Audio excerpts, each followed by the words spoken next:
Hello everyone, welcome to the VIP video सब, जहां मिलते हैं आपको exam relevant content. I hope आप सभी के आरबीपीओ और आरबी क्लर्क के प्रीलिम्स एग्जाम्स ओवर हो चुके हैं and now it's time for mains examination.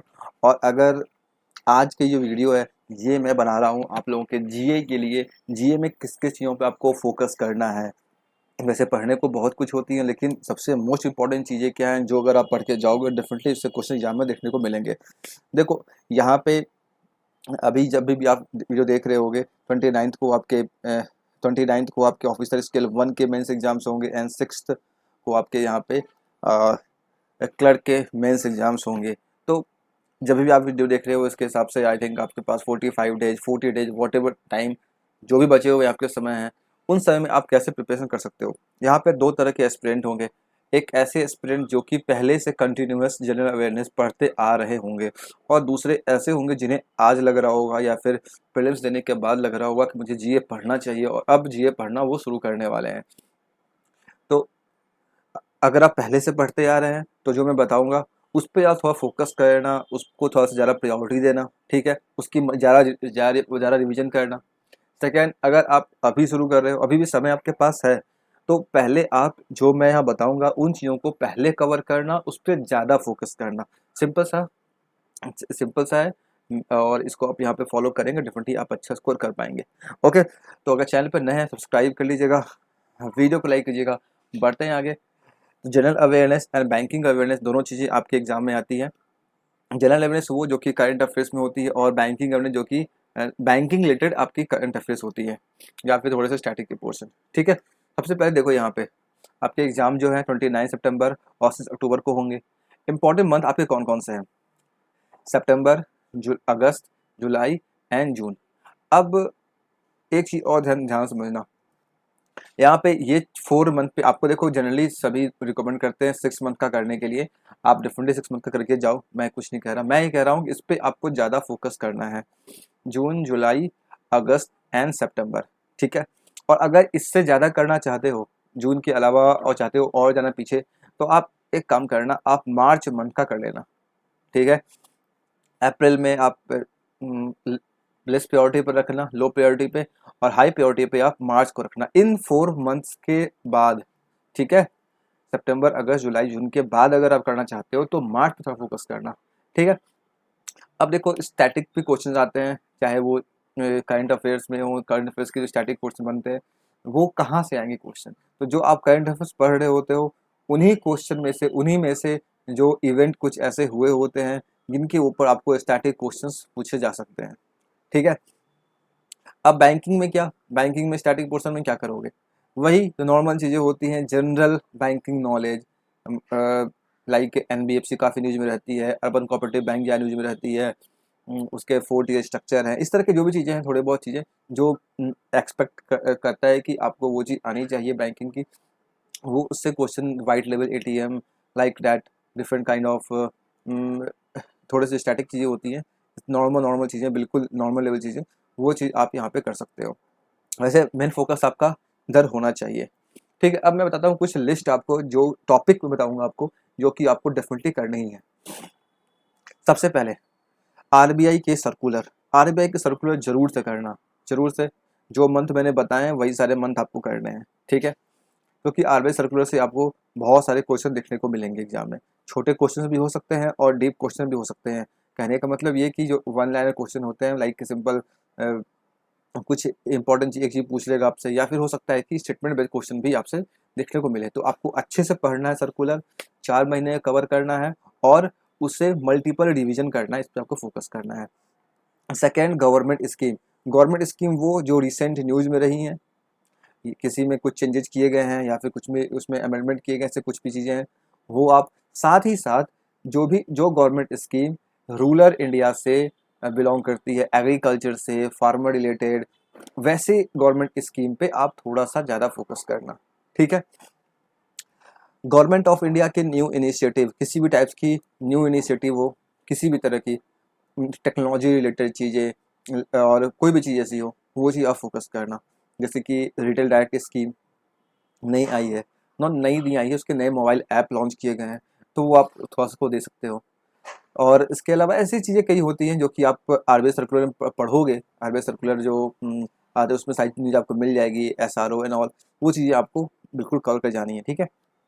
इसके अलावा इलेक्शन रिसेंटली हेल्ड हुए हैं, तो इलेक्शन से कुछ क्वेश्चन पूछे जा सकते हैं, लाइक सर्टेन परसेंटेज किसी एक रिमोट एरिया में, नाम मुझे याद नहीं आ रहा, जम्मू कश्मीर शायद किसी एक जगह पे शायद पहली बार एक काफ़ी सक्सेसफुल इलेक्शन करवाया गया है। वो चीज़ें नई गवर्नमेंट जो बनी है उनके पोर्टफोलियो में कुछ अगर थोड़े बहुत चेंजेज हुए हैं उससे क्वेश्चन पूछे जा सकते हैं। इसके अलावा मैंने बोला आपको agriculture, farmer, rural India, rural के जो स्कीम्स होते हैं, कुछ इनिशिएटिव है, ग्रीन इनिशिएटिव एग्जैक्टली, जो हाइड्रोजन इनिशिएटिव है, या फिर ऐसे तरह के ई व्हीकल्स की जो नई पॉलिसी आई है, ऐसी चीज़ों से आपको क्वेश्चन देखने को मिलेंगे, ठीक है। इसके अलावा अवार्ड में आप स्पोर्ट्स और जनरल अवार्ड भी आप कर सकते हो, जो काफ़ी काफ़ी बड़ी अवार्ड होती है, उस पर आप फोकस कर लेना, क्योंकि आपके पास टाइम अगर नहीं है, अगर फोकस करने की बात कर रहा हूँ तो उस पर कर सकते हैं। अपॉइंटमेंट बहुत सारे होते हैं, तो कौन से अपॉइंटमेंट इंपॉर्टेंट है? जो गवर्नमेंट ऑफ इंडिया की अपॉइंटमेंट है, ठीक है, बैंक रिलेटेड अपॉइंटमेंट है, या फिर कोई ऐसी फिनटेक है, या फिर कोई ऐसी नियो बैंक है जो रिसेंटली न्यूज में रही हैं, या फिर उसके कुछ नए सीईओ बने हैं, उन सब पे आप थोड़ा फोकस कर सकते हो, लाइक फाइनेंस कमीशन, इन सब तरह की चीज़ें हैं ना, गवर्नमेंट ऑफ इंडिया के अपॉइंटमेंट्स जो हैं उस पर आप फोकस करना, government of India and bank. Rank and index में जो बैंक की जो रैंक आती है वो आरबीआई रिलीज करती है, या फिर और डिफरेंट ऑर्गेनाइजेशन है वो रिलीज करती है, टॉप परफॉर्मर, ये वो सारी चीज़ें। इसके अलावा जो इंडेक्स होते हैं, लाइक स्वच्छता सर्वेक्षण, इस तरह के जितने भी नए नए न्यूज में रहे हैं पिछले 4 महीने में, रैंक इंडेक्स, वो चीज़ें करना। अब वो नहीं करना है कि मतलब जो WPI में इसके कितने रैंक आए हैं, इंडिया का रैंक क्या है, वो सब चीज़ें अब थोड़ी सी कम पूछी जाने लगी है। जो बड़ी बड़ी होती है इसमें 4-5 कंपोनेंट होता है, उस कंपोनेंट के अंदर एक हिली एरिया में इस सिटी को मिला है, फिर प्लेन एरिया में इस स्टेट को सिटी को मिला है, उस तरह की जो चीज़ होती है ना, जो लंबे लंबे न्यूज आते हैं ना, लेंदी न्यूज आते हैं, उन सब में से क्वेश्चन ज़्यादा पूछने की कोशिश करता है। और अगर नॉर्मल आपसे इंडेक्स पूछेगा तो उसमें पूछ लेगा टॉप 10 में इसमें से कौन सा कंट्री नहीं है, तो वो चीज़ें फिर आपको उस तरीके से करनी पड़ेगी, ठीक है। इसके अलावा ये तो चीज़ें मैंने बताई जो मुझे समझ में आया, जितना मुझे दिमाग में याद आया मैंने यहाँ बताया। इसके अलावा आपको मोस्ट फोकस जो करना है वो मैंने यहाँ से ब्लू कलर में लिखा है बड़े बड़े से, बजट। बजट मोस्ट इम्पॉर्टेंट, क्योंकि अभी रिसेंट आई है, इससे क्वेश्चन आपसे पूछेंगे आराम से, ठीक है। तो बजट को अच्छे से पढ़ना, डेटा और फैक्ट भी याद करना। अब डेटा आपको पता ही है, अगर 40 क्वेश्चन आपके आरबीआई के एग्जाम में आ रहे हैं तो 40 में से 7 से 8 से 10 क्वेश्चन आपके डेटा बेस्ड होंगे, चाहे वो बजट से हो चाहे किसी से भी हो, डेटा वाले क्वेश्चन होंगे, परसेंटेज, इतना करोड़, ये वो आपके एलोकेशन एंड ऑल, वो चीज़ें आपकी होंगी, पता है आपको, तो उसको करके जाना। इकोनॉमिक सर्वे में मोस्ट इंपॉर्टेंट जो हाईलाइट्स हैं वो देखना, उससे इसमें जो डेटा दिया गया होगा, लाइक कितना परसेंट ग्रोथ रहा, CPI, WPI, ये सारी चीज़ें इसमें रहती हैं, ग्रोथ एक्सपेक्टेड कितना होगा, ये सब चीज़ जो भी होती है इंपॉर्टेंट चीज़ें इकोनॉमिक सर्वे में, हाईलाइट्स देख के जाना। डेटा इसमें भी मिलेंगे, डेटा को आपको थोड़ा सा याद करना पड़ेगा, डेटा से क्वेश्चन आपको देखने को मिलेंगे, ठीक है। NSO का डेटा, NSO अलग से रिलीज करता है, इकोनॉमिक सर्वे में आपको देखने को मिल जाएगा। CPI, WPI, या फिर other different different types of index, या फिर एस्टीमेट, वो सब चीज़ें काफ़ी इंपॉर्टेंट है। NSO के बाद RBI का डेटा, मैंने यहाँ लिख ही दिया सर्कुलर में, तो RBI का डेटा ऐसे, या फिर अगर बड़े बैंक का डेटा कोई आ रहा है जैसे कि वर्ल्ड बैंक हो गया, ADB हो गया, ऐसे बैंक का जो प्रोजेक्शन होता है उस पर आप फोकस कर सकते हो। नॉट ग्रोथ रेट प्रोजेक्शन, वो आप लास्ट में करना, उससे क्वेश्चन नहीं के बराबर आते हैं, लेकिन जो मैं बता रहा हूँ NSO की एस्टीमेट।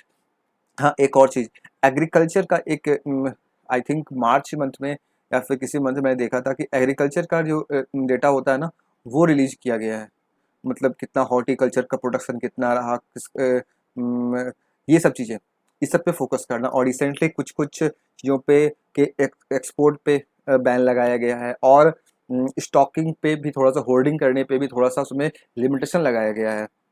तो वो क्रॉप वगैरह जो होती हैं, सीरियल्स वगैरह हैं, उस पर थोड़ा सा फोकस करना, लाइक पल्सेज, इन सब पे कुछ किया गया है, ठीक है।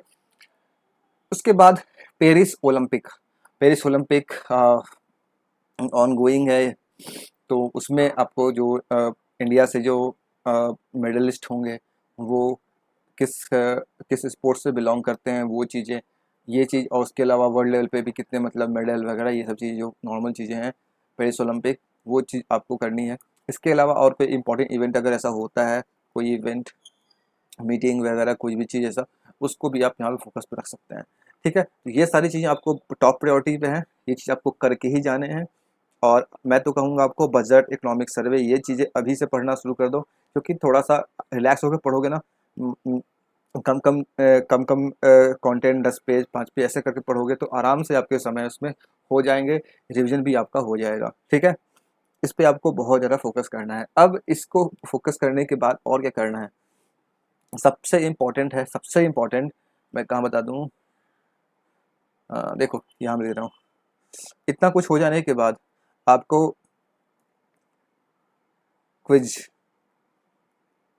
क्विज देने हैं, क्विज क्विज क्विज क्विज। जब तक आप क्विज दोगे नहीं, आप आंसर मार्क कर नहीं पाओगे, क्योंकि आप पढ़ के जाओगे, डेटा आप भूलोगे। क्विज करोगे तो आपको पता चलेगा क्वेश्चन कैसे बन के आ सकते हैं, वो क्वेश्चन आप वहाँ पे सॉल्व कर पाओगे।